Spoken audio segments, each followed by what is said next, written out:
Gas is too hot.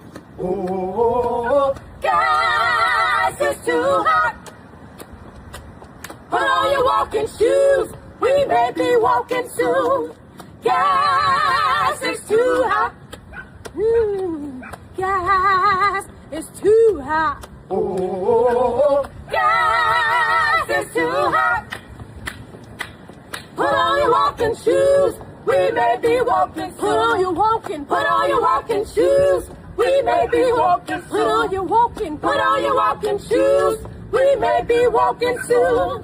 Gas is too hot.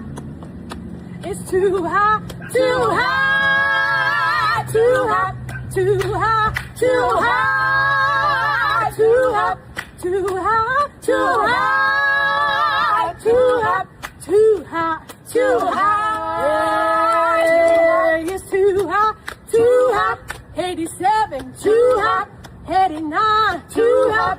93. Too hot. Diesel. Too hot. It's too hot. Too hot.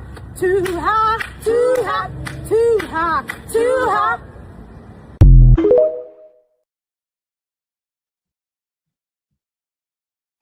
Hello, hello, hello, baby.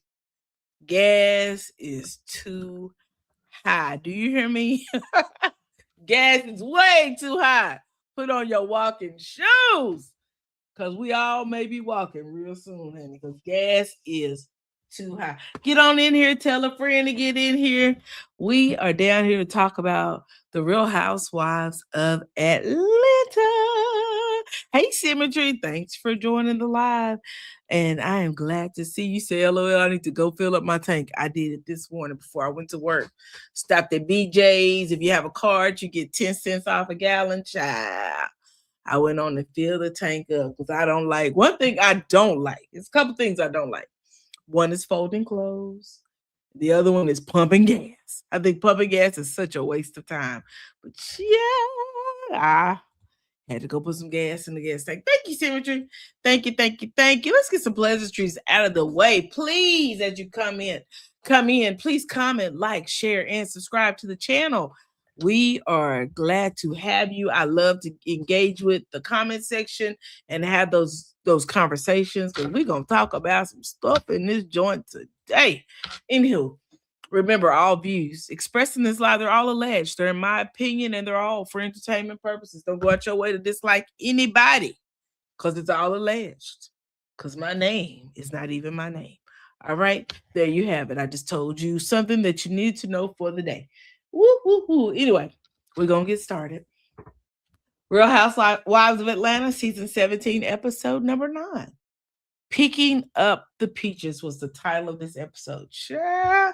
When I tell you this episode was a total mess, a disaster, a fool, a foolish, it was all of the things. Symmetry said, I don't like folding clothes either. I love dropping my clothes off at the laundry service for that very reason. Oh my God, I hate folding clothes. I buy hangers after hangers, and girl, I don't even like hanging them up. It's like, I don't mind throwing them in the washer, putting them in the dryer, but it's something about folding them up. Now I can fold up all the towels, but them clothes, I just do not like folding clothes. Oh my God. Anyway, y'all, let me get up off of that. Let's get into this Real Housewives of Atlanta. The episode opened up right where it left off last week with the ladies at the sound bath event at Phaedra's home, and Kelly is, being escorted off. You know what? I wanted to upload something for you guys. I probably should have uploaded a little bit more of it, but I only uploaded a small amount. Let me pull it into my MacBook. They're still at the, give me a second, you guys. Let me pull this over just to make sure I have it. There we go. They're still at the sound bath event at Phaedra's home. Kelly and Portia are being pulled apart, and Kelly is saying she ain't the one either, and she will smack a botch. That's what she said. I will smack a bitch. Anyway, K. Michelle, Shamia, and Pinky are all trying to calm Kelly down, and they're escorting her away from the table, and she's, swinging over everybody. She said, bless the little hobbit's heart. Bless her little heart, because she was really having a fit over there. And so Portia said, everyone knows the man who you had sex with. And yes, he was married. You was lying on me last year. I licked your ass back and you are mad about it. Angela said, well, who is he? Because I don't know. And then in the confessional, she said, it sounds like Portia don't know either.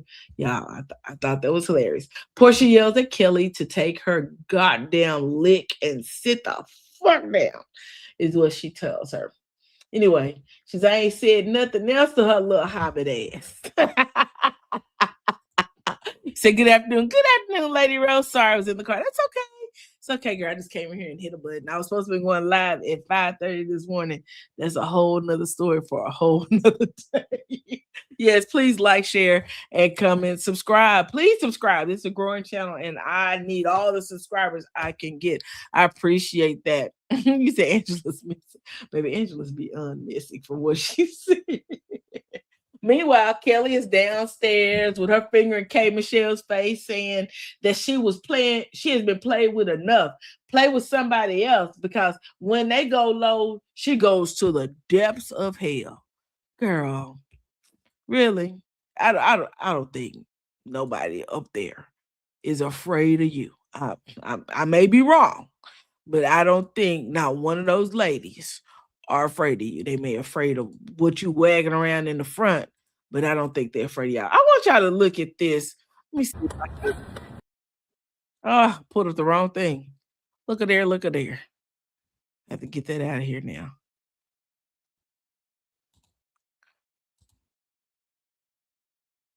Let's see if it pulls. There we go. Every Nigerian in Atlanta. I want y'all to watch what she does. Y'all see this?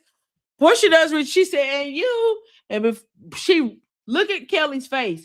All of this was intentional, baby. Let me rewind this again. I'm gonna cut the volume down so you can see it. This is when Phaedra says, we understand there are 3 things that you're upset about, and K. Michelle says 4. And so anyway, Kelly pops off with that we know that, you know, that that Portia has effed every Nigerian in Atlanta. Let's look at this again. I'm gonna stop it so y'all can see what's going on.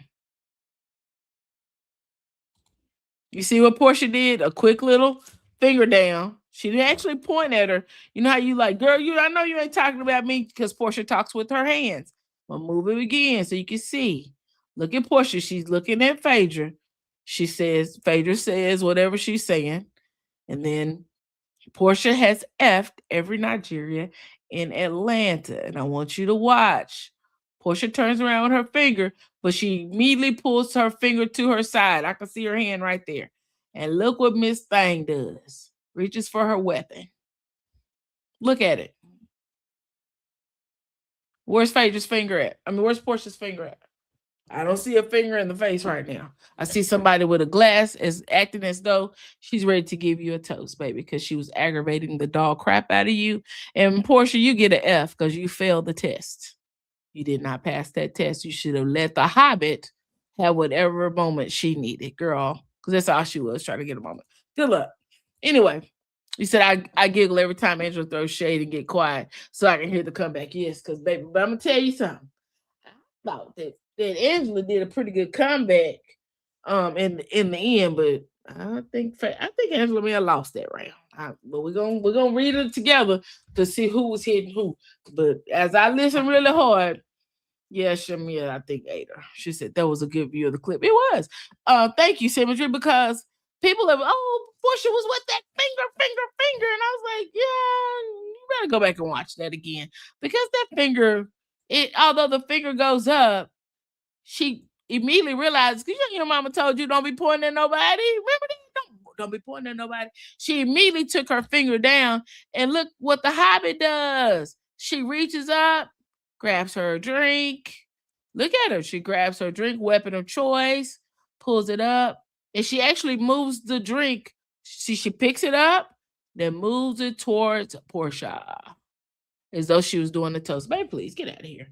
You'll never be able to convince me. Then the finger, once you put that drink up, you got your weapon of choice. I got to pull out my weapon of choices. My weapon of choice was going to be these hands. these lethal weapons that we call hands. And we know Portia is a tall lady and she's not small. She's a thickums. So her wingspan is a little bit larger than Hobbit. But we're gonna keep on moving. All right.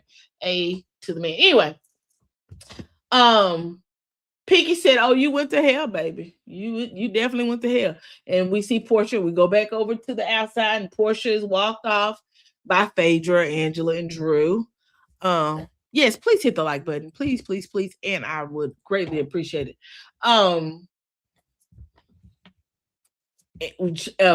Phaedra, Portia's walked out by Phaedra, Angela, and Drew, and they kind of escort over to another area. And Portia said that Kelly kept popping off the whole while that K. Michelle was trying to have a conversation with her. She said, and then she picked up her glass and put it in her face. That's just too much. And I totally agree with Portia, because that drink in the face, you doing this is instigating. You are instigating, and you ready for me. Look, the reaching of the drink. You don't Portia's hand is down to her side. You don't reach up to get that drink, and you bring it over like you get ready to toast. No, baby, we're not doing it. I want y'all to see it in real time. Like, look, point. Finger, she's doing a finger at her. She's not even really pointing at her. Now, once you put that drink up to your face, then that finger got in your face. All right, because the glass is a weapon. The glass that glass became a weapon. When you reached up to grab that glass and you motioned it towards Portia like it was a toast, and you sat back in your chair as though you did something good, you were actually aggravating her. It's like you were trying to get her to do something. Yep, it did. Exactly. It looked like the weapon of choice. I'm sorry. So you pull out your weapon of choice, I pull out mine. These fingers with these nails on them. Angela says, you have effed every Nigerian in Atlanta. She got that from somewhere. And I agree with Angela on that one. Portia said that the Nigerian that she just effed after she got off that plane was a married man, and she mad. Portia said she thought that Kelly was a strong boss girl, but she's like a follower. Why do you have to beef with me for K. Michelle? And then they show a montage of, they go back and they show where K. Michelle says, well, I'm sorry, Kelly says, you ain't got to worry about that. And then K. Michelle says it right behind her, you ain't got to worry about that. So it looked as though they were trying to double team Portia, to be honest with you. Say, if you still have a problem with me saying you effed a married man, just say so. And so she said she is like a big titty effing fly. Back at Kelly, she's still running her mouth with the misfits. And Kelly says she don't want to tell the group what she going through this week. And y'all, I was intending to get a picture of Kelly's hair, but baby, I don't know who is doing her hair, but her leave out was showing. Baby, they tell you something. Drew team was over there fussing about the wig person, but baby, whoever's doing Kelly's hair, we need to have a conversation. In fact, before we get to the end, I'm gonna show y'all what that head was looking like. It was a looking hot mess. Y'all on TV. Get your hair done. Put some braids in it. You ain't got to wear that weave, baby, because if your leave out, your hair texture just ain't right, and you know you're going to be outside in some weather, go get your hair braided or wear your natural hair. Kelly has hair. We've seen it. So what was your point in, girl, looking a mess? That's what you was doing. Looking a mess and out here trying to chop on somebody while you looking all hot. Girl, sit down. Anyway. Kelly said she don't want to tell the group what she went through this week, but here you go telling everybody, girl. So we know that's a lie. I'm going to remind you of that when you sit down with Phaedra and start spilling your guts, because you said you don't want to tell the group what you went through this week. All right, y'all remember that. Kelly don't want the group to know what she went through this week. Anyway, you think I'm going to give you my pain for you all to laugh at? Absolutely not, is what she said. Guess what I'm going to do? Chest up, bitch, nipples out, and get the F out of here. Girl, what? Girl, shut up. Shut up. Little hobbit, just shut up. The women then begin to compliment her on her nipples. And this is how much of a joke Kelly is, that these women have deduced her to her boobs. Right? These are not your friends. These people pretending to be your friends. But child, you have become the chest girl. Because now we making jokes about your chest. Anyway, outside, Angela's asking, where's the food? And the ladies get a little laughy. And I thought that was kind of cute, kind of breaking up some of that tension that was in the air. Phaedra said Phaedra's in there with the ladies because that old Pinky say she hungry and she wants some food. And Phaedra said that they're making to-go place. Portia said, we all could go back to the table and just sit me away from that thing, is what she said. Phaedra in her confessional said, the devil has been through the details, and she does mean Satan because she has two group of women who can't be in the same room at this point. This went from meditating to mayhem.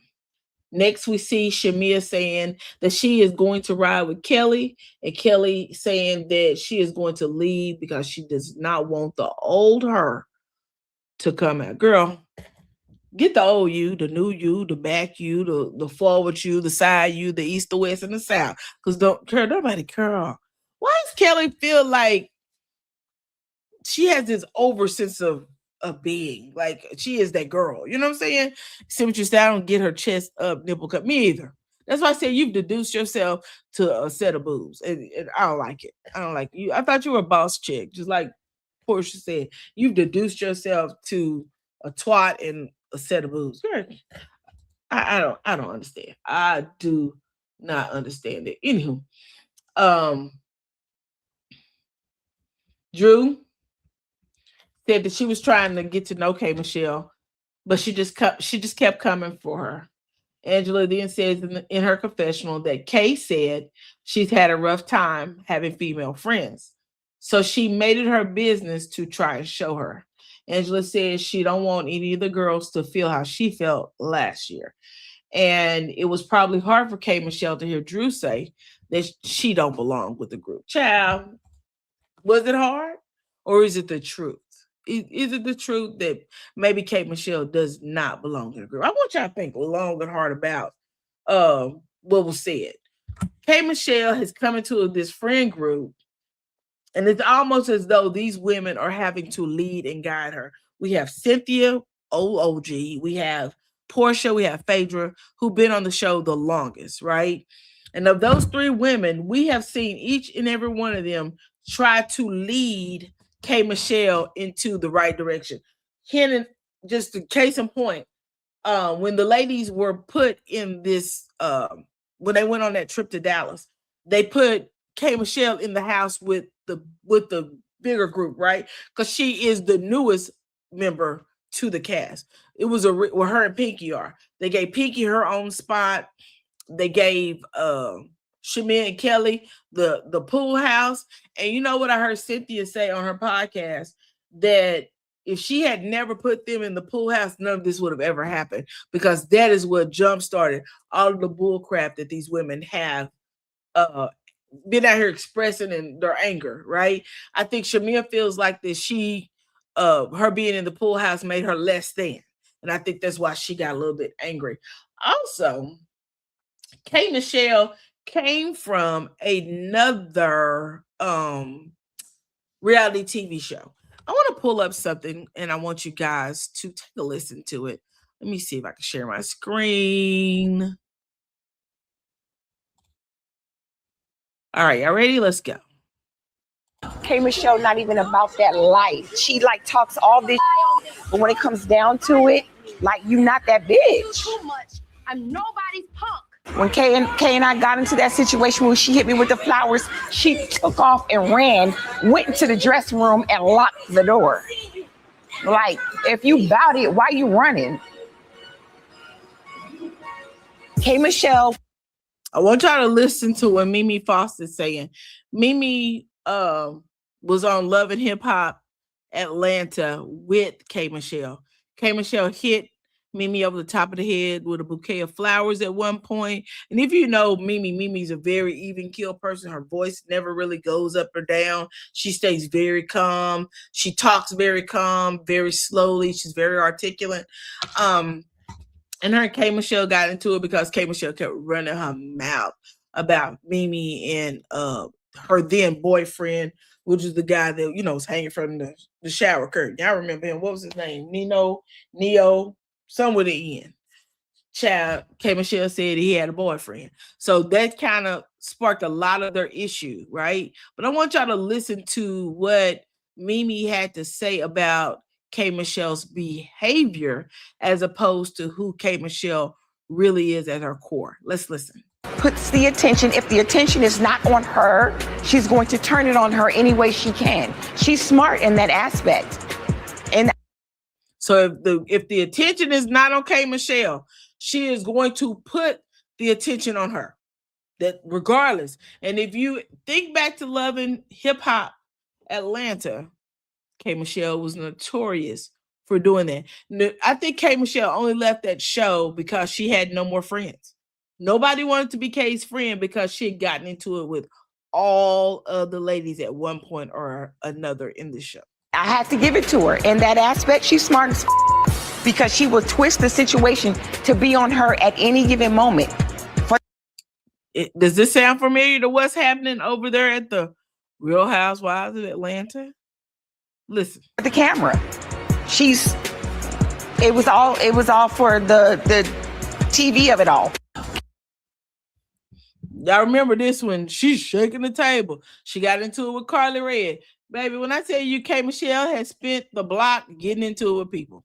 She definitely has. No, she didn't. No, she did what she wanted to do, which was to get her reaction and left. I agree with that 100%. Nico, that was his name. Nico. I knew it was something with an N, child. I couldn't remember what it was.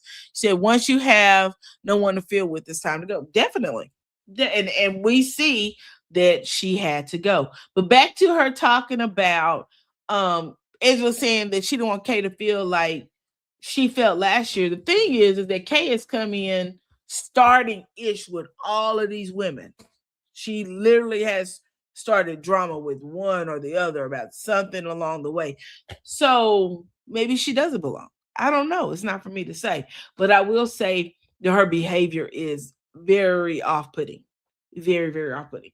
Back inside, we see Phaedra come into a room where Pinky and K. Michelle are sitting, and Pinky tells Phaedra that they need another sound bath. K. Michelle tells Phaedra that she didn't want to disrespect her home, and she tried. And Phaedra's nodding her head. Phaedra said, you got spicy with Drew, though. Baby, you got real spicy with Drew. And K. Michelle said that Drew just be talking like a gnat. And K. Michelle said in her confessional said to watch a funny face girl. I call her hun face ass. What? Did anybody get that? Of course, Drew does always look like she's saying huh, but hun face girl, whatever. You haven't gotten any awards for that, huh? What has it done for you? What it has done for you, I'm sorry, is kept a man in your basement with no shirt on and taco hairs. What? Okay, girl. Anyway, you should change your face, is what she said. You said no, but it was funny. It wasn't funny to me because it made no sense. I like my rhymes. I like a read to hit. That didn't hit to me because it didn't make any sense. Her hun face ass. What is her hun face ass? I don't know. It didn't sound very smart to me. But I saw this little interview over here, and I wanted to share it. Let's listen just for a moment. This is Drew and her hun face ass. All right, let's go. And what Kay is talking about, because she keeps saying you are plotting against her. Look at that hun face ass. She just made it just now. Look at it. Now, Drew do be making some faces now. You are scheming against her. She knows about it, and you got caught. There you go right there. Hun face. Wow. But what are you plotting and scheming? Because has that happened? There she go with that hun face. And I'm gonna tell you something. I'm gonna be very honest about Drew. I believe Drew stays in the role of Drew Sidora. I don't think she ever comes out and is. When I say role, I mean the Drew Sidora she played on TV, the game, right? I think she's constantly in its scene. We never see her out of scene because her face is all. This can't be the real Drew. I'm just being very honest. Let's listen a little bit more. I think my face is like everybody else, huh? Because you're like, I'm trying so to figure confused. it out. Like I want to, like I interviewed Kay about this too. And I still was confused. Oh, God.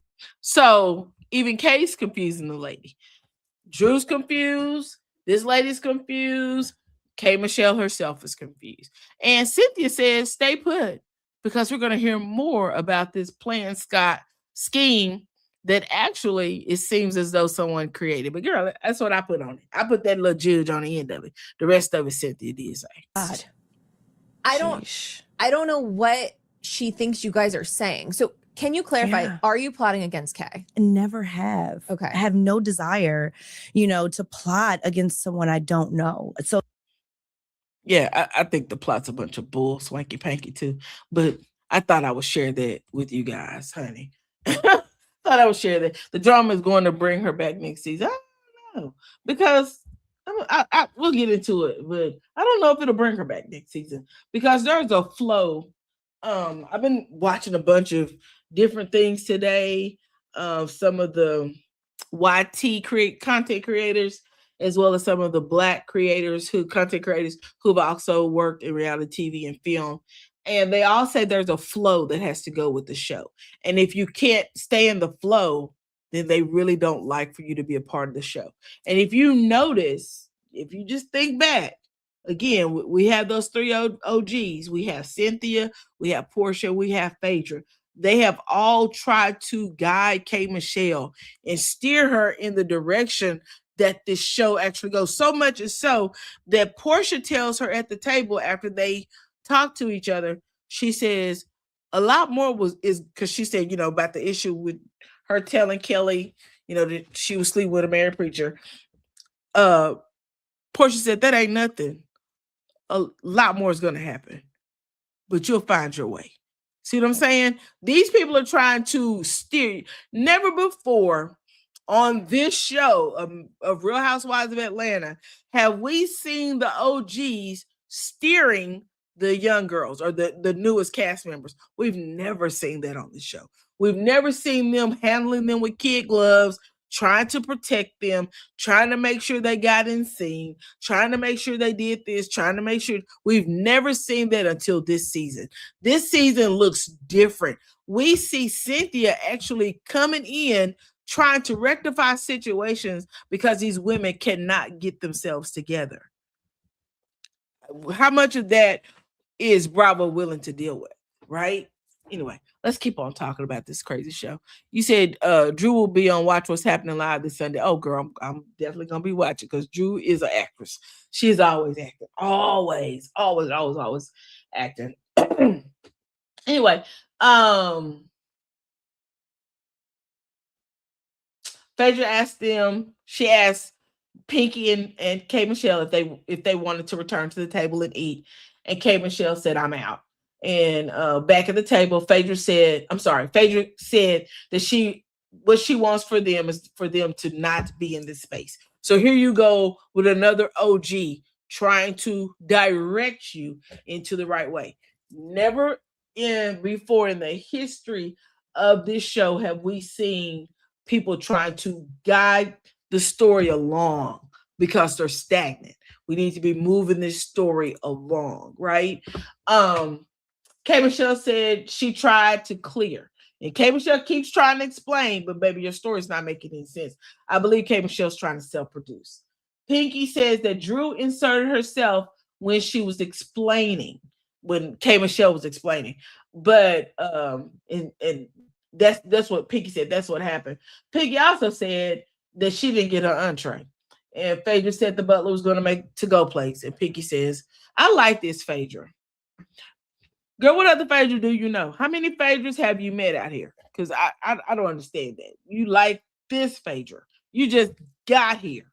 And maybe you've met Phaedra around town or so on and so forth, but you just got here. We did see Phaedra walk the ladies to the car with their little to-go place, baby, close that door. I think Phaedra's probably glad because watching these ladies is like babysitting.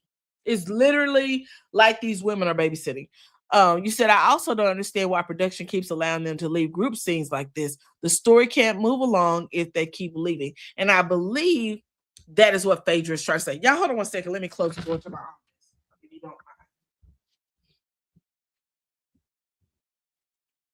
mind. I hear the garage going up, and it means somebody may come up the stairs with having a conversation. And I do believe that's why Phaedra actually, and Phaedra, Cynthia, are trying to get them to cohesively move forward. It's hard to move the story along if people are constantly walking out. It's just not working for them. You said, well, she ain't met Messy Faye. LOL. I'm not gonna address that. Moving right along, because Faye is one of the girls I like on the show. I like somebody who has the wits. And I really believe that Phaedra, she may be a little bit messy, and we keep equating her mess to Candy, but I believe if somebody hid my husband's stuff, I'd be messy too. We're going through a divorce and you've taken things and items and hid them at your house. Oh yeah. And I asked you about them. Oh yeah. Oh yeah, I'd be a little messy too. Back at the table, Portia says that K Michelle likes her, and the fact that she has a good heart. But K Michelle feels like she has to fight with her for whatever reason. She don't know why. In the car, Pinky says that she genuinely thinks that Portia wants to be K Michelle's friend. So on both sides, you have Portia saying that K Michelle likes her, and then Pinky telling K Michelle Portia wants to be your friend, because we've seen Portia do nothing but be nice to K Michelle. But Pinky said, but she also thinks there's a facade that Portia has to keep up. K Michelle said when they are not around people, it's a completely different Portia. Girl, I think you getting the same Portia, but you accused Portia of something and she had to come out of bag on you.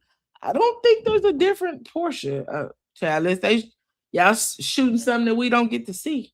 Anyway, Pinky said it's almost as though she has to turn into somebody else. Girl, I think that's wild. I think that's absurd and almost silly to even think about. You said I didn't get the facade comment either. Me either, because it doesn't make sense. I have what we've seen on this show between Portia and K Michelle has been nothing but kind. It's been two kind women. Portia being very kind to K Michelle, and K Michelle still trying to come out of bag on her. And I don't understand why. Back at the table, Portia said she was excited to have someone that she could build a real friendship with from fresh, be fresh. That was K Michelle. Portia said she doesn't understand, talking about K Michelle. Portia said that K Michelle doesn't understand some simple things. So they had a few hiccups here and there. Besides that, she thought they were cool. So again, they know that K Michelle is having a very hard time adjusting to the way that the Real Housewives of Atlanta operates. I believe K Michelle wants them to operate the way she operates, but they're trying to get her to fall in line with the way they operate on that show. And K Michelle is not falling for it. If she doesn't fall for it, she's going to be off the show. I'm just going to tell you, that's the way that production is going to do it, because you can't change production to do what you want them to do. They actually run the show. Anyway, Angela said Angela said that if her feelings were hurt, she feels like they should have heard her out, talking about Kay. It seems to have gotten derailed between Drew and K Michelle. And Drew said K Michelle said something to her and then acted as though she wasn't sitting at the table. I will vouch for Drew. That is exactly what K Michelle did. And when you address me, of course, I need to address you in the moment. We're not going to wait until after you address Portia with some bull swanky and you don't call my name, because now it's time for me to jump in it and say my part. Angela said this group is fractured bad. And then Angela said she sees both sides, but she wants to side with right. I don't believe that, Angela, because we know you a little messy too, girl. Anyway, friendship is about being able to be wrong, apologize, make amends, and move forward. I want y'all to hear that, because that is the premise of this show. They just told us in this episode what the premise is. Friendship is about being able to be wrong, apologize, make amends, and move forward. And if these people can't do that, guess what they're going to do? Replace them. But it was something I was going to say, but we'll talk about that later. Phaedra returns to the table and give the ladies at the table an update about the other ladies and that they apologized and that they had left. And then Phaedra said she isn't sure where it went wrong at. Portia said every time K Michelle was talking, Kelly was butting in. I'm sorry, I don't know why I said bursting. Butting in. And Portia said it seemed as though they were doubling up on her. I just said that. Seemed like when that Kelly said something, K Michelle said it as well, or vice versa. They show Kelly saying, you don't have to worry about it. And then K Michelle saying the exact same thing. I just said that. Portia said, if you're wanting to be mature, why haven't you spoken to me? She then said, K Michelle hasn't called her phone nor anything. Portia said the sound bath was not the place to have done that, and that is why she stopped her when she said she set her up. And I totally agree with that. I'm with Portia on that one. It was not the right time or the place. You took if you think about it, just think real hard about this season. They haven't had a scene that just went smooth yet. In every scene, there's been drama. They haven't had a scene where they just went to dinner, they ate, they moved forward. There may have been one scene. Has there been a scene? I know when they were in Dallas, they went to that restaurant, and Pinky had an issue there because she was in the bathroom upheaving. I don't think they've had a scene on this show yet where they're just being cohesive with each other. I believe they just constantly have been at each other. Anyway, Live For Me said, now you know, Little and Angela don't go in the same sentence. Did I say Little Angela? I don't know. I don't know what I just said. You said no. Yeah. So Symmetry, you're with me. There hasn't been a scene where these girls have not acted up. Not one. In the car, K Michelle is trying to justify herself to Pinky because K Michelle, I believe, knows that she's wild and out, and these people are seeing her for who she is. So she's in the car trying to justify everything that she's done to Pinky, and she says, I wasn't wrong. Portia isn't going to make me feel like I'm crazy or aggressive. Portia don't have to do anything to you. You are making yourself seem like you're crazy and or aggressive. And you know how I feel about using that aggressive word with African American women, but K Michelle mentioned it on her own self. But I really believe that K Michelle again was trying to justify herself to Pinky because she knew she was wrong. Pinky replied and said, obviously the truth hurts. I'm lost. Not sure what that means. We just throwing in words to make K feel good, or we stroking egos. What is going on here? Anyway, K Michelle said, you don't run me and you don't run Atlanta. She was talking about Portia. I don't know if Portia's ever said she ran Atlanta, and I'm sure Portia never said she ran K Michelle. Portia likes to run Portia, and I think Portia is very confident in the person that she is. So it is what it is.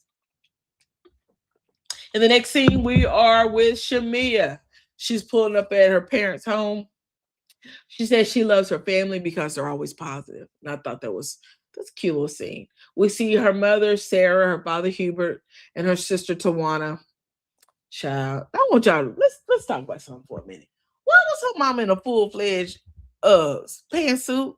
White, winter white at that, in the kitchen, calling herself. Say she was fit to cook some grits. You want me to cook some grits? Here, I was thinking about cooking some grits. Well, I haven't had any. You want to make it? Another sister said she wanted a peanut butter and jelly sandwich with apple jelly. Chinese make my stomach hurt just listening to them.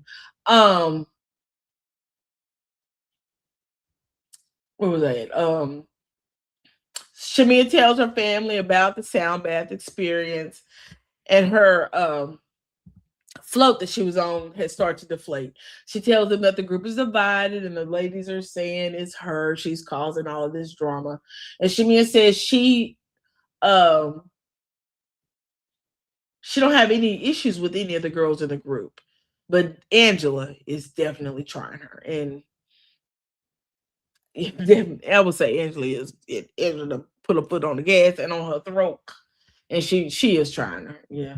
And I did call Angela little female because Angela's not little. I don't know how tall Angela is, but Angela is a tall lady. I think she's taller than Portia. So she says that Angela said she was telling K Michelle something to where she isn't liking the group, and Shamia said that K Michelle told the group that Shamia hasn't told her anything. And Shamia says she wants to know why she's being blamed for the division. Girl, because you divide the group, because you be You throwing rocks and hide your hands. I'm gonna say that. Yeah, I do believe she throws rocks and hides her hands. I don't have no proof, but I do believe she does.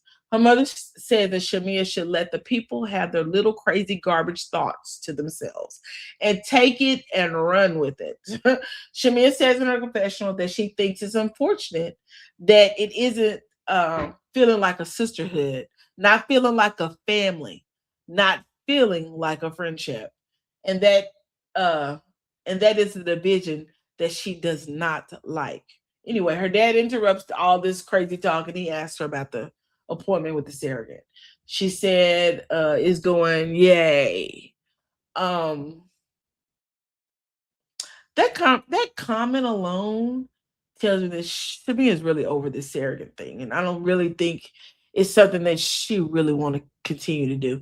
And I really understand her point. She has a lot of valid points on the reason why, the fact that she has a child who is probably going to be dependent upon her for the remainder of her life. And that's a lot to deal with. And to think, okay, we might have another child. Will this child be okay? Will they still have those same conditions or comorbidities? So I just think that's a lot to think about. And here's the thing: is these children are being born through IVF at the behest of someone else's uterus. So it is a lot. It's a lot to kind of deal with, and so I understand what she's saying. She mentions that they've had several failed transfers. She is discouraging. She said it is discouraging to her, and her mother said that she's been worried about Shamia. She's worried about Shamia's body, and Shamia said it's draining. It's very draining. She said that they have one male embryo and one female embryo in Los Angeles. Her mother asked if the embryo was strong. Shamia said it is a strong embryo, but all of the others were strong as well, and they failed. Shamia said the ones that she had transferred to her didn't take. She said, and then Shadia is a surrogate, the one who delivered Candy's Blaze, and she delivered Shiloh as well. She carried them and delivered them. She had a transfer before Shiloh that didn't take. And she said then they had another surrogate named Asha, and it didn't take. So now they have a surrogate named Daphne that they're going to do a transfer with. I don't know if that took or not. We haven't heard anything else about it. Shamia said Gerald said she has to want it just like he does. And she said she did at one point, but now she wonders, will she have a healthy kid? She then in her confessional said that when she first married Gerald, they wanted a very large family, 2 boys, 2 girls. And it was easy to have Shia. So they didn't think that they would have any issues with Shiloh. But because of Shiloh's pre-existing conditions, she's fearful of growing her family. Her mother reassures her and says that she wants to, she said, I want to give my husband a son. That's what he wants. That's what he desires. And I want for him to have that. She says that those are the things that she thinks about, though, because she isn't sure if Shiloh will ever have a normal life. She said she may be my baby for life. And Shamia said, I'm okay with that if she is. She said, I don't know if I have it in me to do this again. All of those things are valid. My suggestion to Shamia is she goes talk to a therapist and her husband, because if this is giving you this much stress, then maybe you shouldn't do it. I will tell you this, IVF is a difficult journey. But anytime, and I say this with all sincerity and empathy, anytime you exercise outside of the natural order of life, there are going to be some hiccups and bumps that you may run into. And I believe that is part of what you sign off on when you do surrogacy. They tell you that this could happen, this could happen, this could happen. I have a friend who has a baby. Well, he's not a baby anymore because he is around 20. He's like 23 or 24. And in Euro, he was an IVF baby. In Euro, he had a stroke before he was born. So he's never had, at 24 years old, someone has to bathe and wash him. He's never had a conversation. They know what his parents know what he wants because they're with him all the time. He eats just like you and I eat, but he has to be fed because he can't use his hands. And I really feel like that there's a lot that goes along with children um, when it comes to disabilities. And then to think that, okay, I want you to have me another kid, but what if we repeat this? You know what I'm saying? And that's kind of hard part of it. My cousin, another cousin, had a child with Down syndrome, and she now lives in a nursing home. I believe she's in her 60s. And the one thing I can say about her is that her mother kept her until she passed away. And when she passed away, her sisters kept her. And then she got to where they couldn't, really keep her anymore because she was on the heavy side and needed to be turned and changed all the time. They put her in a nursing home. They thought that was the best place for her.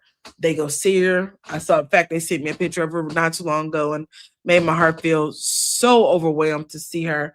Because when I was a young girl, she used to come visit me and she would tell me all about her boyfriend. I got a boyfriend. So I think about that with all of this kindness. To see this children with disabilities is absolutely beautiful. They are such treasures, but it can also be taxing to the caregivers. That's why I would say you pray for the caregivers because their job is never ending. Live for Me said, I am the grandparent of a child with disabilities and it's hard. It is. And I pray for you, Living for Me, because your hands are full because they want to do what they want to do. And sometimes they don't understand that we can't do it. We can't touch the stove because it's hot. We can't do that because this is going to happen or that's going to happen.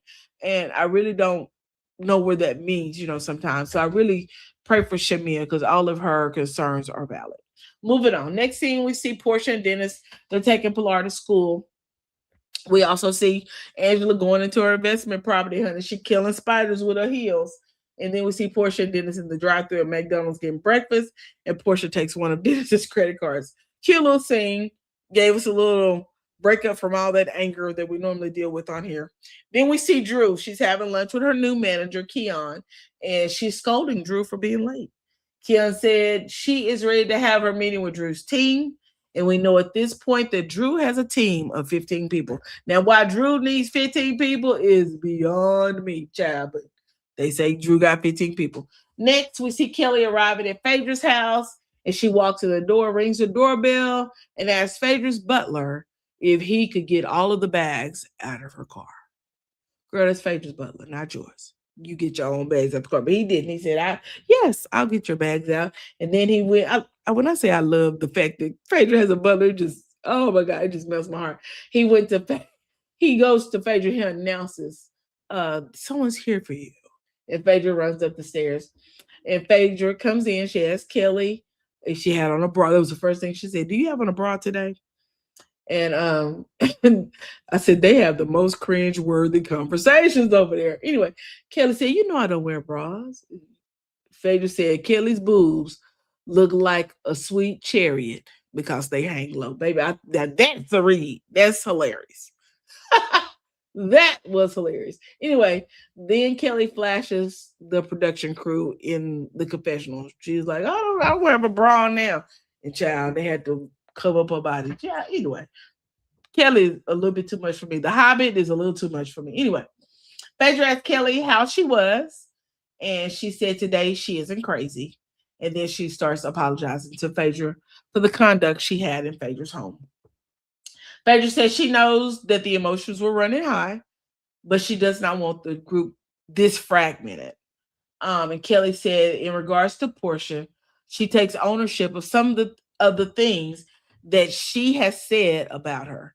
And Kelly said she knew she had had enough of her putting her finger in her face. And I said, somebody get Kelly the footage and roll it back so she can see that she instigated part of that as well. Anyway, Kelly said, this is the same woman who married a man and in her divorce documents. I'm sorry, this is the same woman who has a married man in her divorce documents. What they got to do with you, Kelly? Huh?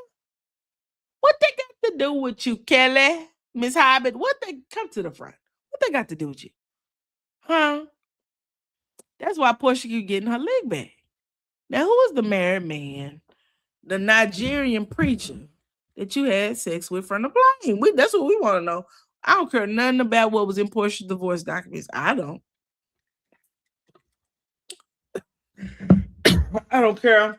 Not one bit. Simply said, why did Kelly ask Phaedra who was the man that Portia claimed she slept with?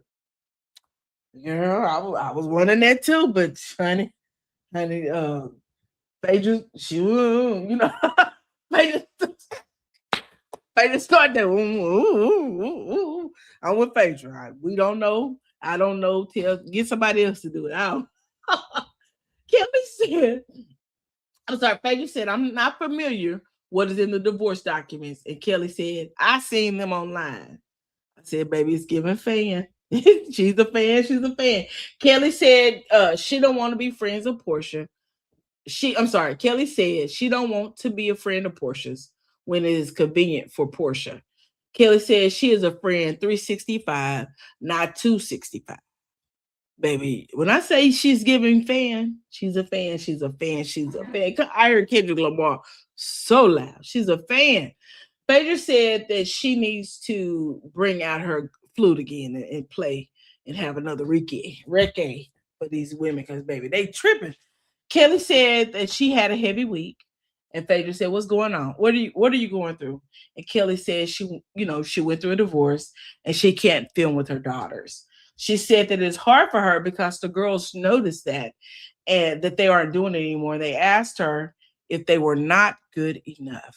Now, I don't know if the kids asked her that or not, but what I will say is that verbiage is just a little far-fetched for me. Maybe they did, maybe they didn't, but it just seems a little reach, the little out there for me. But hey, who am I to judge? Who am I to judge? Phaedra said, I might have some advice for you regarding the children filming.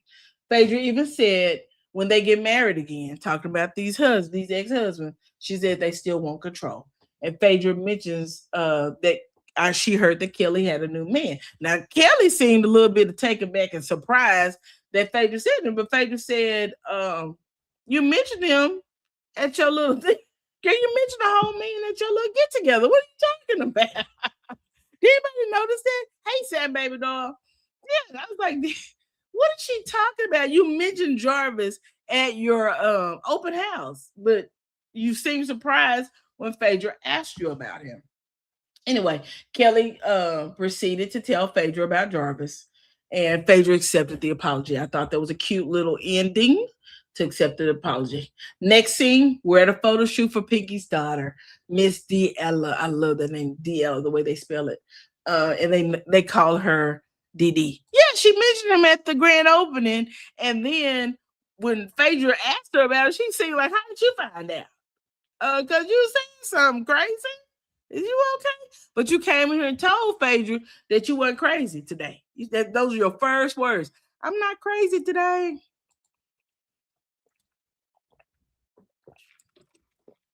So, girl, I don't. When I say I don't know about that crazy Kelly, I don't know. I think Kelly is 3 bricks short of a house. Anyway. Next scene again, we're at the photo shoot for Pinky's daughter, D'Ella, better known as Dee. She's the official face of Milano de Rouge, a brand out of Philadelphia, a big brand according to Pinky. We then see Angela arrive with her daughter, Arlie, and they call her Ari, who is 9 years old and also a model. She was actually at the New York Fashion Week. Pinky tells us that her mother, Ishella, is a lead singer for a reggae band. Who knew? Glad to find that. Angela's little girl looks just like Charles. Anybody see her face? Oh my God, she looks like Charles. Just like Charles Oakley. Angela said that she and Pinky got off to a bad start and hopefully they can get to know each other. Angela arrives and Pinky asked her to give Dee some sample poses. And Cynthia said that, she would love to do it. Y'all, those pictures with Cynthia and Dee were so cute. Oh, they were cute. Cynthia is just a beautiful woman. just a beautiful woman. They worked that camera. Do you hear me? The photos they were just absolutely beautiful. They go sit, and Cynthia says she feels like she missed a lot at Phaedra's house. And the ladies both said it got bad. I mean, they said it almost at the same time. Angela said that Kay has issues with both with both Portia and Drew. Cynthia said that what she sees is Portia really trying to have a friendship with K. Michelle. So what is she missing? And I said the same thing. I see Portia really going above and beyond for Kay far more than she normally would any other woman. And I see these women going further for these women than I've seen them go for any of the other women. Anyway, the women walking back, and they talk about Portia confronting Kelly about sleeping with a married man, and then it was this miscarriage situation that Portia said to K. Michelle. And Pinky said that K. Michelle feels like Portia gives like a mean girl energy. And Cynthia said, no. And Angela said when she went to dinner with K. Michelle, there was more. K. Michelle said that she and Portia also shared an ex-boyfriend. And Cynthia said, what ex-boyfriend? And then they told her that Kelly said that Portia F's every Nigerian in Atlanta. And Cynthia said it felt like a calling from God that she came early and was removed from their space. Cynthia tells Angela and Pinky that she is going to hold them accountable to be the wranglers of this group. Angela said she and Shamia need to have a conversation because Shamia is bringing up other things. I'm going to say, let me stop right there. This is why I say Angela. I be trying to help Angela, but Angela sometimes, I think she a little instigator. She a little instigator, a big instigator. I'm sorry, I keep saying little. She a big instigator. And she be instigating. And I don't know if she realizes that she's instigating things. But anyway, let's move forward. Pinky says, you are my friend, so I can say this to you now. You instigate situations sometimes. And Cynthia says to Pinky, you aren't far from it. Angela said that she respected that from Pinky because she brought it back around. Pinky suggested that Angela and Shamia have a conversation. And Angela said she is all about bringing the group back together. So if it means that she has to reach out to Shamia, she said, Shamesi. She said, I mean, Shamia, I would do that. I willing to call Shaliar. Girl, when I say Angela is Angela miss. Anyway, Cynthia asked Pinky if she could convince K. Michelle to have a conversation with Portia. And Pinky went to Portia's house. They show a montage and they had a conversation. They do a flashback, and Pinky asked Portia if she was aware that Kay had an issue with her. And Pinky said, it is not on your time. And Portia said, it is on an appropriate time. And Portia had to stop Pinky from talking. She's like, wait a minute, you've had your turn. Let me say something. I thought that was funny. Portia told Pinky that she was willing to try again with K. Michelle. And the ladies hug it out. They show us them hugging it out at the end of the scene. And I thought that was a great thing between Portia and Pinky. Next scene, we are at the dentist's office with Kelly, and Shamia comes in. They're wearing the same outfit. And Shamia sits on top of Kelly and straddles her. I saw this on the internet, and I got to share it. Let me see if I can pull it up. Where is it at? I know I have it. Here it is. Give me a second, y'all. I saw this, and I was like, this is, oh, my God. Because when Shamia straddled Kelly, only thing I could see was Drew reenacting how Shamia acts when she is with Kelly. I mean, how Shamia acts, period. Not when she's with Kelly, but just how she acts, y'all. Y'all, look at this. Perfect. When I say Drew got Shamia down, she got her down to the T. Down to the T, baby. Anyway, We see them at the dentist office. They're wearing the same outfit. Shamia sits on top of Kelly and straddles her child. What an inappropriate thing to do at the dentist office. Thank God it was just them in there. Kelly said that Jarvis said he would get her a new smile, and he paid $70,000 on a new smile. While you file bankruptcy and you lose a restaurant. But girl, go ahead, girl. Go ahead. She said she spent $200,000 on a divorce. I don't believe that, but if you say so, girl, I'm willing to go along with whatever you say. I put in quotation, but you're filing for bankruptcy and you've lost one of your restaurants. Anyway, Shamir said if someone's going to spend $70,000 on your smile, they deserve to get 70,000 blowjobs. When I tell you Shamia is one of the most cringiest people I've ever met, and I ain't never met her, but she's one of the most cringiest, crass people on this show. She is. I don't know how Shamia continued. Is she married? Y'all, is she really married? Or is that just a fake or facade? Sam Baby Doll said the thing about RHOA is that it is becoming overly sexualized. This is so different from the beginning of the show. A to the man. Oh my God. And that's what I was like, where do we get this group of women from? Oh, and we're the only franchise doing this stupid stuff. It's ridiculous. Anyway, the dentist assistant brought in 2 bouquets of flowers, not one but 2. Shamia said that she introduced Kelly to her new man. Did you think she would introduce her girl to a brokey? Anyway, Jarvis also sends Kelly a necklace with a photo of her and her daughter's child. That necklace probably came out of her jewelry box, and them flowers she probably sent to herself. But child, let's move on. Kelly calls Jarvis and thanks him on camera. And Kelly says, yes, Jarvis is an alias. And we know these people like to sleep with other people's husbands and a whole lot of nothing. Child niggas. We see Shamia carrying Kelly on her back to the car. I'm sick of these people. When I say I'm sick of this, these two especially. These two right here, I'm sick of them. Anyway, next thing we're with Drew at a meeting with her and her new manager and her team. Drew says she has her personal team and her business team. Drew, you only need one team. You need to condense some people. You need to fire some people. I'm telling you that now. You need to get rid of some people. Walter, he probably could go. Freedom could probably go too. I heard you sit. Baby, let me go into it because, baby, Danny, he done told everybody business.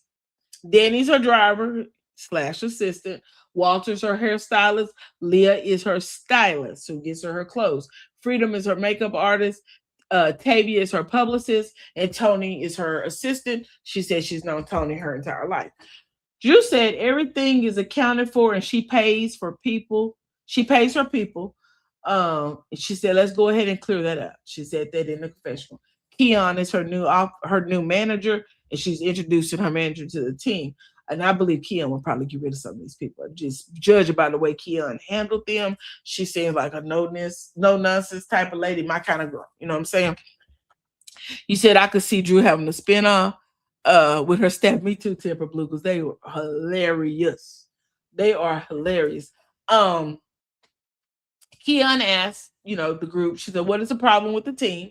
And Walter, Walter is the guy who does the hair. Walter speaks up and he says, some old people need to be replaced. Walter said he has been playing assistant when he shouldn't have to. It is supposed to be a team.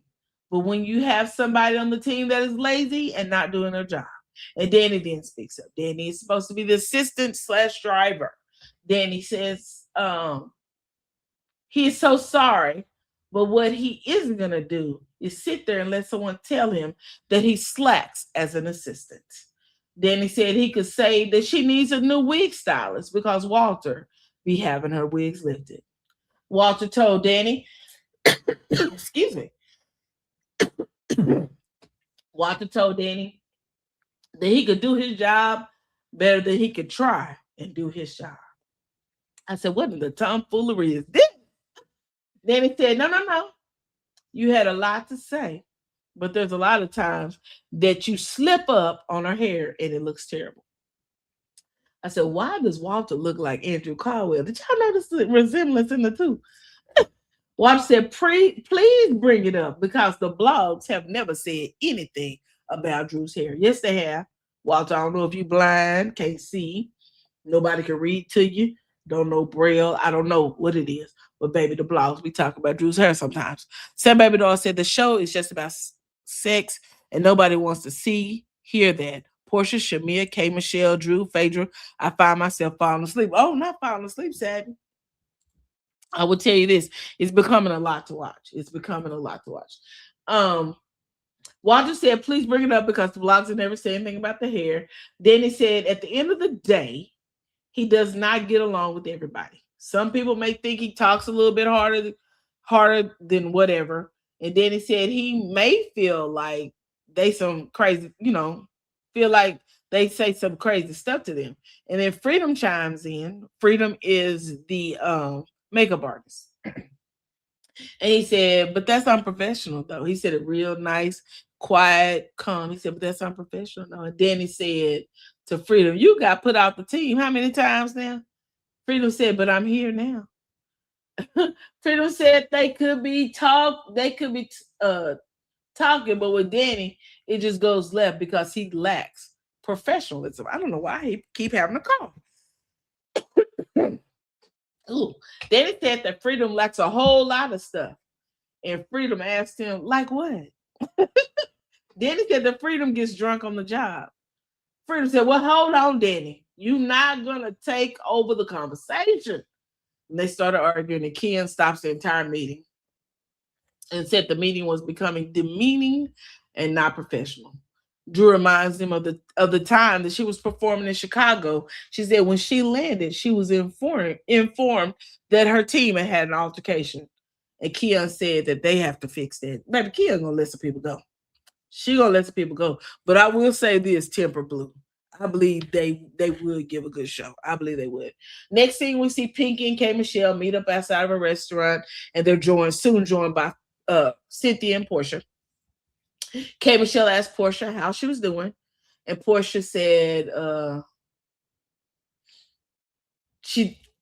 Michelle asked Portia how she was doing. Portia said she was doing well, and then Portia said, "Look outside." It was a storm brewing, pretty bad storm. And Kay said she feels like God is saying to her to be the bigger person. K. Michelle is shady as hell. You hear me? She's very, very, very, very shady. Kay said overall, she didn't feel like Portia is a bad person. She said she just feels like Portia's not smart.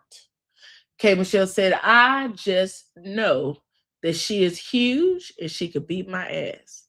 So I'm going to be cordial. Pinky breaks the ice and says that this table setting is unusual. There's clearly a division in the group, but they want to bring everyone together. And Cynthia says she sees them being great friends. She respects everyone's feelings. She respects timing, and she respects God. So they're only there to be used as support. And Pinky said they don't need to be at the table. So Pinky said she feels like she was losing her voice, just like I feel like I'm losing mine. Anyway, Portia said good. And in the confessionals, Portia said that Pinky came over to her house the other day, and she said I couldn't get a word in. She said she ended up agreeing with the meeting just so she could get Pinky to shut up and stop talking. So anyway, Kay, Michelle, and Portia start talking, and Portia said, what happened the other day, Kay? And Kay said, I was talking, but I don't think you wanted to hear me. Portia said, I was already closed off to the conversation because it had already been brought to me by so many people. Why wasn't the conversation had with me and you? And Kay Michelle says, I'm wrong for that. She said, I'll take that one. Portia then said, when Kay said she felt like she set her up, if she had spoken to her, then they could have talked about it. She said after that didn't happen over a period of time, Portia said she felt like she was giving her a lot to be her friend, but it wasn't being reciprocated. And I believe that because we saw Portia really seem like she was trying to be Kay Michelle's friend, But K. Michelle seems like at every turn was like starting some situation. It was something on the bus. It was drama on here. K. Michelle is just brought a lot of drama to the show. One person, a lot of drama over a whole bunch of nothing. K. Michelle said that Portia has to understand her first day coming into this group of women, it was the Kelly situation. That was her very first encounter. And Portia said, you're going to see way more than that. Well, you'll find your way in this group. Just be careful what you're being told. See what I'm saying? When I tell you the OGs are having to lead and guide this new group of people, and y'all think that they're gonna be around next season? I don't know about that. I don't know. You said Portia was trying to be intentional. I believe that, and I believe Portia has been being way more intentional than she has in other years. We have never seen this Portia before. We have never seen this Portia before. I mean, there was a warning, LOL. What do you mean a warning though, living for me? What do you mean? The warning about her to be careful what she's being told. I think Portia was being genuine. I really think she was being genuine. I really don't think Portia gives that much of a care about what K. Michelle is talking about or doing. I'm just being honest. Portia said that K. Michelle is basing their friendship off of Kelly. And she don't really know what happened between Portia and Kelly. She said, Kelly made some accusations about me and she was getting her lick back, is what Portia said. Portia said that Kelly being on her hands and knees to a married pastor had nothing to do with K. Michelle. K. Michelle said that she understands Portia's point of view, but she wants Portia to understand what she is saying as well. And Portia said, I do. Excuse me. Portia said she has no ill will towards K. Michelle. And in this group, K. Michelle said that she has no hate coming from her side as well. K. Michelle says she wants nothing but good things for Portia and what she has going on. Portia said this is the second time for K. Michelle. The second time. She isn't sure what the third time will bring. It may bring a closed door. Cynthia and Pinky come back to the table, and the two agree to a 48-hour friendship contract, baby. They paying back to Nene, Cynthia, and their friendship contract. Baby, Cynthia was excited. She said, oh, not a friendship contract. Not a friendship contract. Anyway, Pinky wants to know if they got to the bottom of the scheme and the plots. And Portia said, no, we didn't. And Portia said, K. Michelle, you're going to have to let that go, too. You got to let that go, too, baby. Because, honey, ain't no scheme, ain't no plot. Drew hasn't said one thing about you in a bad way. K. Michelle said that Drew put herself in those type of things and no one is picking on her. Kay said there were efforts to find things out about her and expose her. Child, this exposure is getting weirder and weirder by the moment. Expose you about what? But I thought it was just about you and the Black situation. Anyway, child, let me get off of that. Her and there were 3 parties that were a part of it. It was Phaedra, Portia, and Drew. So we still keeping Portia in it, and we're still keeping Phaedra in it. Anyway, K. Michelle said she feels like Drew be lying about what she be having going on. What they got to do with what you talking about? Anyway, the plot from Drew was to act like Kay knew Drew's side dude. The next plot was to talk about the rumor that the disgruntled ex said 8 years ago about her hot pocket being smelly. Where was that at? The third one was about her toes. Child, the toes. So the person in production said, What about your toes, K. Michelle? She said, my toes are long. If you don't get away from us with this bullshit, you don't just go sit down, K. Michelle. Get your head together. Portia said when Drew asked everyone in the circle had not said to them that you knew Black. I'm sorry. Drew asked everyone in the circle and no one had not said to them that you knew Black. Kay said not everybody said that. She said Shamia said, well. Shamia was the only one who said that K. Michelle didn't know Black. Anyway, Shamia is the only one who said that Drew connected Kay to Black. Portia in the confessional said that Drew likes to get tea on people, and she has a long history of doing that to someone she don't like or someone she feels is coming at her. I'm gonna tell you something, and y'all may find this crazy, but K Michelle does talk in fragments. Her sentences don't make a lot of sense. Cause anyway, let me move on. They make sense, but she does talk in fragments. I'll say that. You said that was Milano that talked about the hot pocket. I don't know who it was. I saw his interview over there on the Breakfast Club yesterday. I watched it, child. It was hilarious. It was. Now I see why she was mad at Angela Yee, because that interview was funny.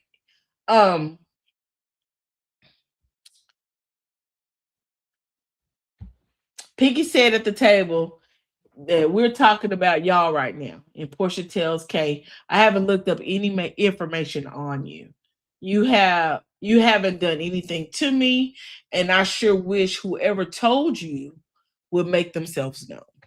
Kay Michelle in her confessional said, all of you know exactly what I'm talking about, but I will hold the feet to the fire of the person who created it, and that is Drew Tubi Sedora. Sure, whatever. Kay said she isn't in a hateful place with Drew. Cynthia said they will circle back to Drew, and Pinky said they will put this group back together one lunch at a time. Child. When I tell you that part was wild to me. Yeah, okay. Anyway, next scene, we see Shamia. We at the last part, y'all. We see Shamia arrive at the restaurant.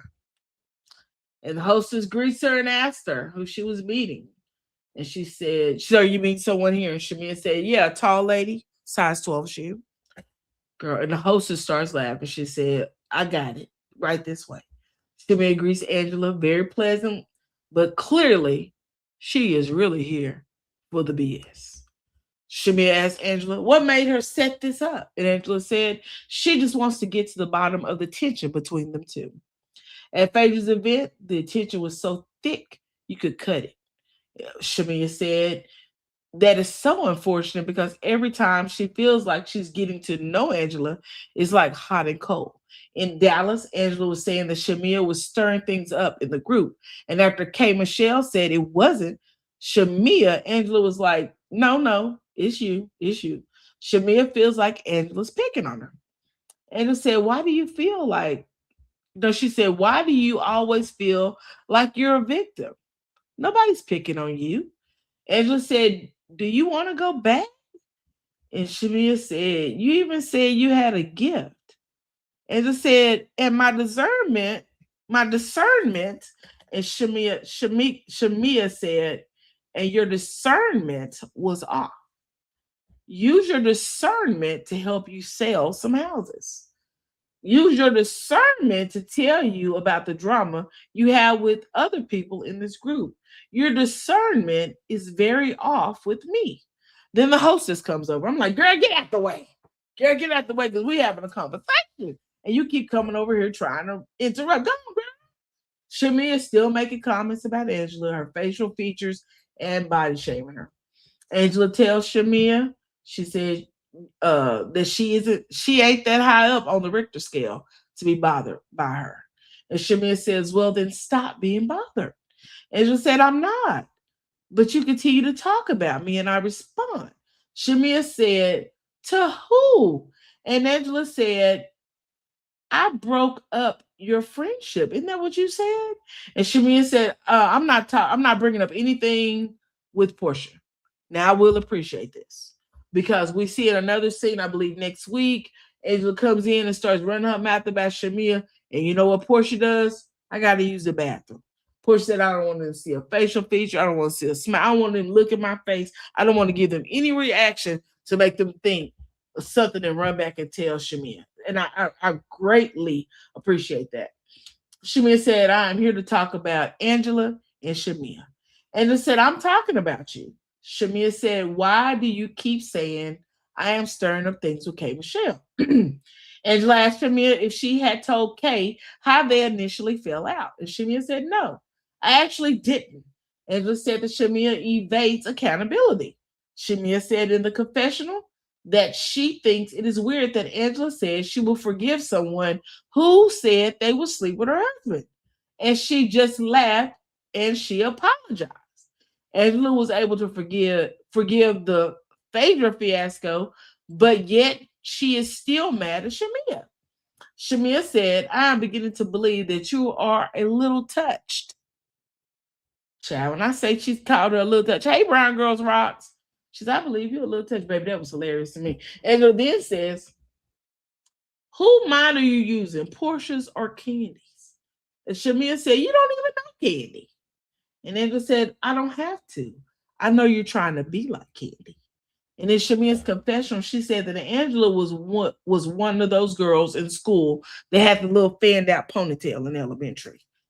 She's just mad for no damn reason, is what Shamia said. Angela said, you don't have your own identity, baby. You're a lapdog. And Shamia said, oh, so Drew told you to say that, huh? Angela said, you are a lapdog in lipstick. The camera pans out and the hostess is standing there laughing. I don't know if anybody else saw that. The hostess is right there and she was like, y'all need it. Little girl was like, y'all need it. But she was giggling. Angela said she's mad she didn't get to try the kebabs. She wanted to eat, not argue. Angela said Angela asked Shamia if she wanted to EGOT. And she said, first you got to get a hit, baby. Shamia said she does want to EGOT. And she don't want to be like Angela. Angela said, I'm self-made. I ain't never laid on my back to get on my feet, baby. And that is what you do. Shamia said, I understand why your husband leaves in the morning and doesn't come back until you take your ass to sleep. Angela said, I see why you leave and don't come back. Why, when my husband is outside, he see your ass in the streets? Shamia said, try to keep him at home. How about that? Angela said, Shamia, let's talk about the Falcons or the Hawks. Shamia said, I am a great host. Angela said, host? Shamia said, yes. Angela said, why are you sticking around so long, baby? And Shamia said, because it pays well. We know that being a host does not pay well, but y'all go ahead and with that lie. Angela said, no, it don't. I think the host for those games, they pay like $15,000, $20,000 a year. It's not. You do get a little bit of fame and notoriety. Shamia said, you should probably get one of those jobs because that real estate ain't working for you. Angela said, I have multiple businesses. The men pay well. Now, why she said the men pay well and attached to business, I don't know. Shamia said she isn't going to continue a conversation with Sasquatch. You and your size 12.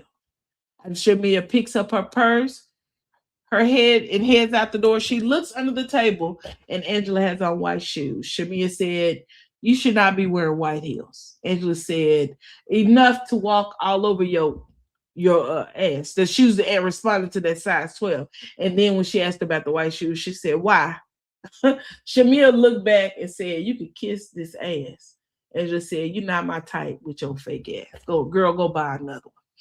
Shamia is at her car. So these interviews are doing in the scenes. I love them because it reminds us of old Real Housewives of Atlanta. Shamia at her car doing the confessional said that Angela couldn't get her own shit straight. She said her husband sees me when I'm out. She said, so that means your husband is outside if he sees me. Y'all both outside, girl. Anyway, Angela said, what are we running for? Stick around. She called me Sasquatch. You sleep with Sasquatch every night. Tell your husband to look in the mirror. I mean, the face don't lie. Shamia, work on your marriage. Angela, oh my God. I would say this. Sasquatch is a gorilla. So calling each other gorillas is not cute. It's not cute. And Shamia started this. I would say Shamia did get her with the shoe comment. She talked about the white shoes, baby. She got it with the shoes. I don't know. She's referencing the ball players when she mentioned men pay well, correlating it to her still hanging around the Hawks. Oh, okay.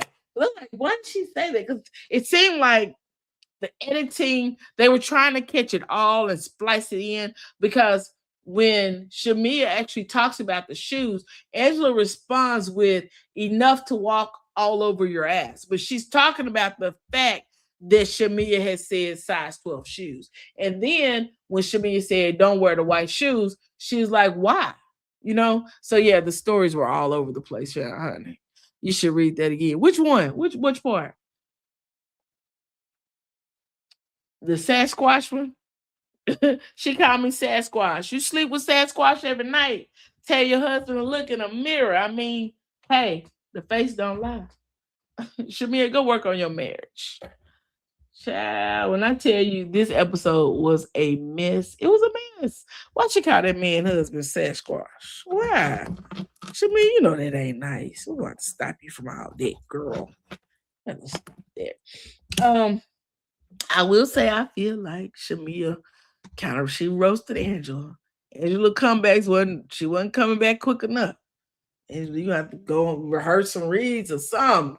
Cause that lapdog, that was okay, but the EGOT, you just came out with too many things that people actually want that I don't think. But child, I don't know. Next week looks like it's gonna be interesting. The mid-season trailer has already come out. I think we talked about it a little bit, and I'm ready for the rest of this. You said I like them both. I do too. I like Angela and Shamia. I just wish that Shamia could get her footing. I don't know what's going on with Shamia. I really don't. I don't know if Shamia is just upset that her and Portia aren't friends anymore and just can't seem to get her footing, because I think she does miss her friendship with Portia. I know she. You said you don't think so? Which one? Okay, I'm confused. I'm talking too much. Well, we don't think so, Brown Girls, right? I really I think that Shamia misses her friendship with Portia. And I really think that it upsets her that they're not friends anymore. But whatever that is, they need to work on that. She needs to work on that off the camera and not bring us into it, because child, we don't know. We don't know what's going on. We do not know what's going on. I broke a nail. I'm trying to find me a fingernail file, and I know it's probably by my bed.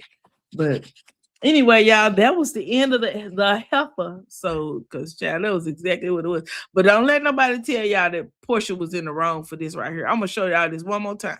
Portia wasn't in the wrong for this. She wasn't in the wrong for this. Point my finger. You done picked up a whole glass. What you gonna do with that glass? You gonna bust me in the head? Of course, I'm gonna keep these fingers in your face in case I need to poke one of them in your eyeball. You said about Shamir reading Angela. Yeah, I'm telling you, after I read it, after I listened to it and read it again, I'm like, Angela, you not really hitting like you thought you was. I would have loved for Angela to have some heavy hitters, but yeah, I really know none of that was heavy. You talked about, whose mind are you using, Portia or Candy's? Do you want an EGOT? Of course she wants an EGOT. Why do you think she's trying to get into movies and sing songs? Of course she wants an EGOT. She asked her, she told her she'd have her own identity, which is the truth. I don't believe that she has her own identity, baby. I'm with you when you're right. She said she was a lap dog with lipstick. See what else she said to her that I thought was interesting. I really wish they had addressed more of why Angela feels like Shamia was the cause of the K. Michelle situation. I think that could have been talked about a little bit more. You said, but Angela already told us about her money problems. She did. But when I say that, I think that Shamia talked about more than the money problems. She really roasted her on things that are factual. Whereas it seemed, Angela just kind of throwing things out of the air. Because she doesn't know Candy. So why would she even mention Candy in that setting? I just think that kind of was unfair. Also, Shamia said, I'm beginning to believe you a little touched. Now that stings a little bit, right? And the fact that Angela could forgive Portia for saying that she would F Charles, and she did forgive Phaedra for whatever this fiasco with the dude last year. So I believe that Angela does need to move on past the Shamia situation, and she needs to stop letting it entangle her and cause her to be, whatever, upset. And then there's another reason why I think that Angela started losing, when she had to start belittling her and saying baby, because she mentioned She said, I'm self-made. Never laid on her back to get on her feet, baby. That's the meaning. She could have used, you know what I'm saying? This is a way you could read somebody without being, demeaning. It doesn't sting as much knowing that you're raising a special needs child. It doesn't. It definitely doesn't. And I really just think that's why I said I think that I really think that Shamia kind of got Angela on this. Angela got to go back to the drawing table and get some more reads because I believe Angela can read. She normally does a really good job. And maybe she was trying to go easy on Shamia, but I think Shamia kind of ate her up. I think she got to, you can eat somebody there with facts because if Shamia was not a part of this thing that K. Michelle got in her head, then she would be a part. But I think whoever wins the read is pretty, objectable. It's whatever you feel, right? So I kind of feel that way. But that's it, you guys. I've enjoyed coming down here talking about this. I'll be back a little bit later on tonight. What time is it? I am gonna come back later on. Because I want to talk about the Melody Cherie Holt of it all. So let me go. I gotta go pick up the grandchild, and I'm not gonna pick him up today. No. That'll be this weekend. I gotta go pick up some things for him and go to the grocery store because he's gonna my grandsons are gonna spend the weekend with their grandmother. So I'm gonna go run some errands real quick. So let's say I'm gonna set up a live for around 9:00 and see if I can get some things done before then. You said, but Shamia has a special needs child. Seems like she would not have said that. Yeah, you're right about that. I didn't even think about that Brown Girls Rock. Oh, you're right about that. Oh, that's nasty. Yeah, that's pretty nasty. Yeah. You see how you doing what I did? Yeah. Yeah, I promised them I would keep the kids so they could go to Houston and hang out with my niece for her birthday. I didn't even think about that. Wow. Now I gotta rethink it.